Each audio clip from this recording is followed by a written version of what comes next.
This is Andre Touchy-Feely. You listen to the Verbal Scrap Podcast. Let's get weird. This is the Shark, Anthony Avila. You're listening to Verbal Scrap. This is Justin, the Raw Deal Basement. You're listening to Verbal Scrap. This is Nan Fan, and you're listening to the Verbal Scrap Podcast. I'm a fighter. That's what I'm going to do. I'm going to go in there. I'm going to fight. Hey, this is Dave Hirschbein, MMA Gold, and you're listening to the Verbal Scrap. I've worked so hard to do what I got to do in here. I took so much blood for this sport. I took so much pain, everything for the sport. Hey, y'all, this is Zeke Johnston. You're listening to SRMMA.com Verbal Scrap. Stay tuned. They got some good stuff coming up.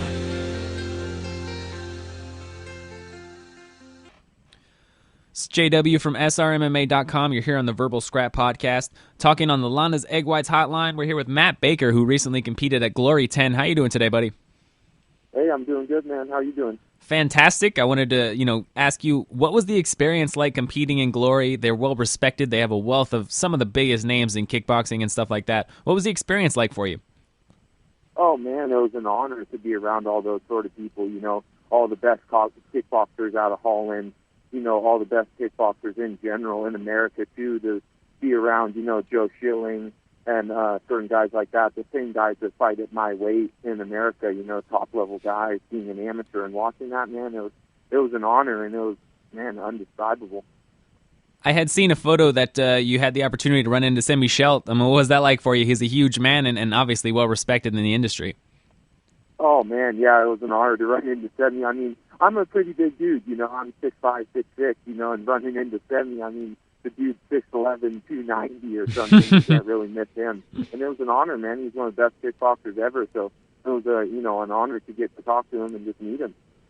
Well, at Glory 10, it happened in L.A., September 28th. You fought Charles Bissett, a guy from the Verdum Academy combat team.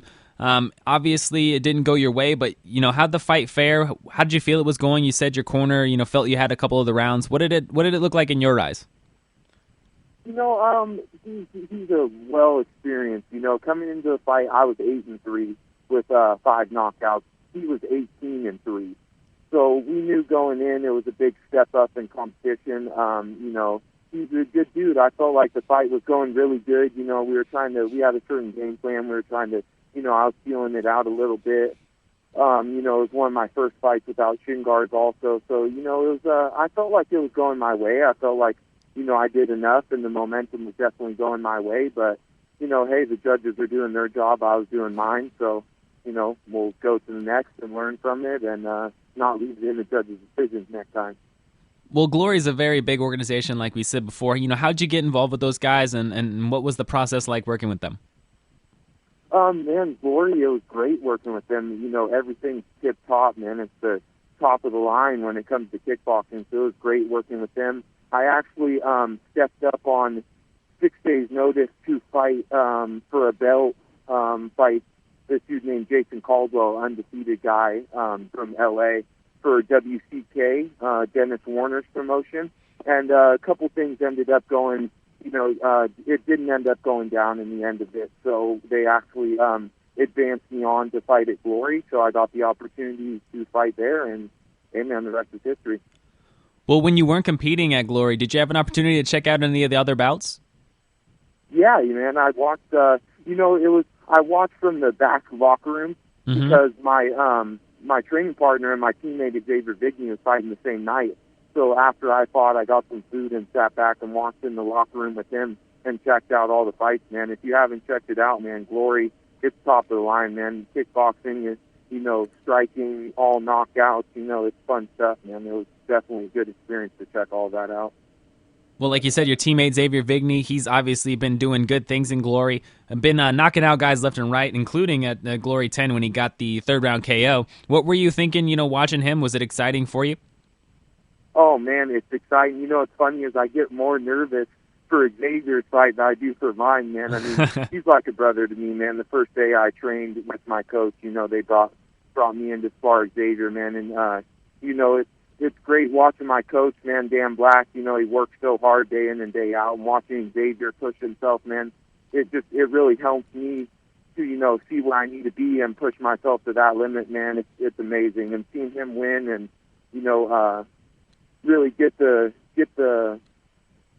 what he needs, man, to be able to have people see him and how well he does and how he trains. to get that exposure, man, it's amazing. I'm happy for him. Happy for our team also, you know. We're talking to Matt Baker here on the Verbal Scrap podcast on the Lana's Egg Whites hotline. Recently competed at Glory 10 in LA. I wanted to ask you about your team, Black. What's it like, in an atmosphere like that where they have a wealth of guys training kickboxing, competing in MMA? There's a lot of talent there. I mean, what's that like for you training there on an often basis as you do? Oh man, it's amazing, man. I couldn't have a better team. I couldn't have a better team around me, man. My family helped out amazing too.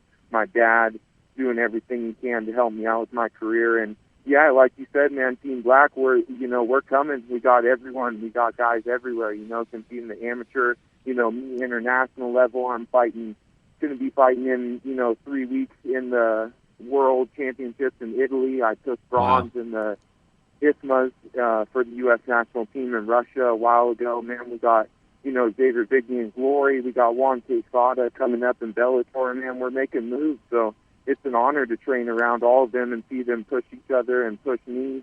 And it makes everything amazing. Well, for the fans that don't have as much experience with you, what's a little bit of your background as far as getting into the sport? I mean, what's training been like, and when did you know that you wanted to take this as far as you're going right now? The training came up. It's pretty funny, man. Honestly, I was about 18, 19. I had a couple, wasn't really smart, as a kid, meaning my actions I chose, wasn't the best. And, I ended up, my dad told me to come down to the gym, man. He's like, you like fighting. We know you're athletic. I've always wanted to fight, man. My uncles were fighting all the time. My uncle did American kickboxing. My other uncle trains at AKA in San Jose. Everyone's been fighting. I used to watch Marvin Hagler, all these. I love Marvelous. Peter Hart. Yeah, I mean, Marvin's amazing, Thomas Hearn, all of them. So, I came down to the gym, man, honestly, and came in the gym, and they go, hey, go work with the dude over in the side with the long hair. And I'm like, who's this guy? And I walked up, and it was Dan Black, and, he beat me up pretty good, man. I had huge bruise on my leg, from him kicking me. And, I came back the next night ready to go for some more, man. It's just been kind of addicting, man, just keeping it going. Muay Thai, trying to get it known in America and do my part, man. It's pretty much just came to how it is, Well, the fight business is blowing up. I mean, it seems like everywhere you go, you see MMA, and now kickboxing and Muay Thai really making another push in America, especially Glory, traveling around the country. What are you doing for the rest of this year, maybe early next year, to stay in the biz, keep yourself active? Do you have anything lined up? And if not, what are you hoping to continue to do? I got a lot of stuff lined up, actually, man. In about, like I said, in about 3.5 weeks, I'm going to go to Italy, Tuscany, Italy, to compete in the World Championships over there. A couple months ago, I actually fought in the WKA tournament, and I won the whole tournament and won the belt at my division at 187. And I actually went up to the open weight, super heavyweight open weight division, and came in second in that. So I have Italy coming up in about 3.5 weeks. I'm going to get my amateur boxing license coming up here in a couple weeks and get some amateur boxing matches. We're also looking to go up north to Canada to fight also. Coming up next May, they've invited me to go to Malaysia to go fight in the ISMAs again to try and get gold. So, we're just staying busy, man. My coach, Dan Black, does an amazing job keeping us all busy, and I'm just trying to do my part, show everyone the talent over here in America for Muay Thai and kickboxing, man. We got talent, and we're coming. Well, based on where you're at right now, I mean, you had a lot of things going on. What would you tell yourself if you could go back in time and tell yourself one thing when you started getting into the sport? What would that be? Man, is just take every opportunity that comes. Don't double think it or think too much about it, man. Just take the opportunity as it comes, I noticed a lot of people, and even me, in the beginning of my career in amateur kickboxing and Muay Thai, it's sometimes you're a little banged up, and you're newer, and you're kind of overthink things like, oh, I'm going to take this match on 3 days, I'm going to take this one.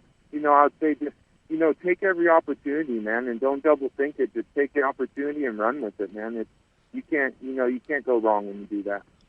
Well, traveling all around the world and competing, that's got to be taking a toll on your body, making those movements. How do you, when you get to another place like that, how do you, stay in fight-ready shape as far as keeping your cardio up, not getting involved with any jet lag as much as possible? I mean, that's got to be very difficult for fighters. Oh man, yeah, it's real difficult, but you just, there's nothing you can do really with the jet lag. I mean, Russia was 13-hour flight. Italy's going to be the same.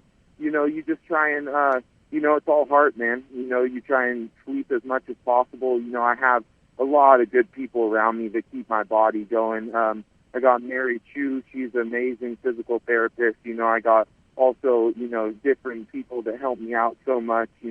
Recovery is, just as important as training, man. And back to the jet lag, there's nothing really much you can do. It's kind of just like, hey, man, you get in that mode where, hey, I'm coming into their town and I'm trying to take what they want also. So you just try and go on heart and get as much rest as possible and just get going.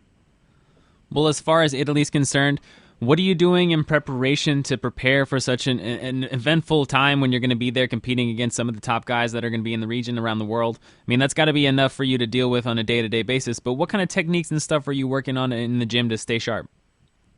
Man, we're doing everything. My coach, Dan Black, he keeps us sparring, and more sparring. A lot of sparring, boxing, kickboxing. We're doing clinch, elbows, we're working everything. I run 7 miles about 3-4 times a week in the mornings. I also swim multiple times. Swimming's a great exercise to help my cardio too. It's a little easier on my body to, help out. Man, we're doing everything, man. Dan keeps us going and really is committed to helping us be our best. So it just makes me go harder, man. 2-3 training sessions a day. We're doing a lot of aerodyne. If you know what that is, man, it's the devil. Okay, the aerodyne is hard, man. So we're doing everything to keep me in tip-top shape and represent the way I can for the U.S. Got a couple more things from Matt Baker here on the Lana's Egg Whites hotline. I wanted to ask you, pre-fight, after you make weight, what's the meal that you go to re-up, to get your carbs, to get your whatever you need to get in fight-ready mode? The meal, basically, we got Pedialyte, to help me, and coconut water to help me refresh.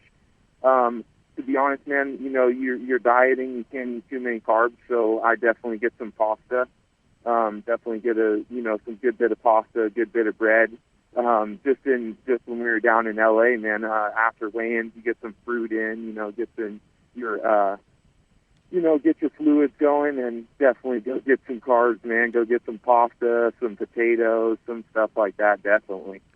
Well, since we got you here on the Lana's Egg Whites hotline, could you tell us a little bit more about what the protein supplements and stuff like that have done for you and your relationship with the company?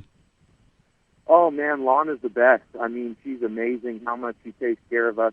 The Lana's Egg Whites, the egg whites allow me to wake up in the morning and get some egg whites, and you can also throw them in whatever, man. You can throw them in your shake. You can make protein, pancakes, man. You can do everything. And Lana, as a person, she's really amazing, man. If you don't know her, you need to get to know her because she's an amazing person, man, how much she watches out for us. She's always checking up to see how I'm doing, see how everything's going, man. And I'm really blessed to have her in my life and all my family and all my training partners and everyone, man. And it's been amazing. Well, that's the last thing I really wanted to ask you. Everybody seems to have a different motivation. Some people have their families, some people have their past. What is it that keeps you going? Because, it's got to be taxing just beating on other guys and getting beat on a day-to-day basis. So what is it that motivates you? What fuels your passion? What motivates me really is watching my dad, work so hard for what he's done. We've gone through a lot of trials and tribulations, man, as a family, and to watch him work super hard, and it just keeps me going, man. I mean, nothing can compare to how hard he works. So if I work as close to as hard as he does, I know I'm doing my job, and the opportunity to maybe help my family out, my brothers, man, I love them, my brothers, my dad, my grandmas, all the family, just an opportunity to help them out, man, and give a little back. It would mean everything to me. So I work as hard as I can to do that, and also to help out, my coach Dan Black and all my teammates, man, that's really my motivation, is watching everyone around me just put in such hard work. Well, I'd like to give you an opportunity to give thanks, shout-outs, anything you'd like to say before we let you go. Hey, right on, man. I want to shout out to Dan Black. He's my coach, my mentor, everything, man. Shout out to Dan Black. Shout out to all my teammates, man. Juan Quesada is coming up, fighting on Bellator. Watch out for him. He's coming. I want to shout out to my family, to my dad, to my brothers, everyone, and, give you guys a shout out, man. Thank you for the opportunity for the interview, and I appreciate it, man. Hopefully we'll do it again. Oh, no problem. Thank you so much for your time. Matt Baker, you can find him on Facebook. I know you got that Facebook page. Anywhere else that fans can contact you if they're interested? Yeah, Team Black MMA on Instagram. We got Team Black on Facebook, too. I got a Facebook like page, Matthew Baker. Go and check it out, man. Like the page, and you can contact me through there. I got email address, mdgjf@yahoo.com, man. Contact me, and like my page, man. You guys will be able to follow and see where I'm going. Matt Baker here on the Lannis Egg Whites Hotline. Find more information at srmma.com. You're listening to the Verbal Scrap Podcast. I want to thank you so much again for your time, Matt, and I really wish you the best of luck in Italy. Hey, thank you so much, man. This segment is brought to you by Andy K. Muay Thai. You can find more about world-class training and fitness for competition and more at andykmuaythai.com. Based on Folsom Boulevard, Sacramento, California, 95826. You can find them on Facebook and YouTube or call 916-594-7571 for more information about Andy K's Muay Thai Academy.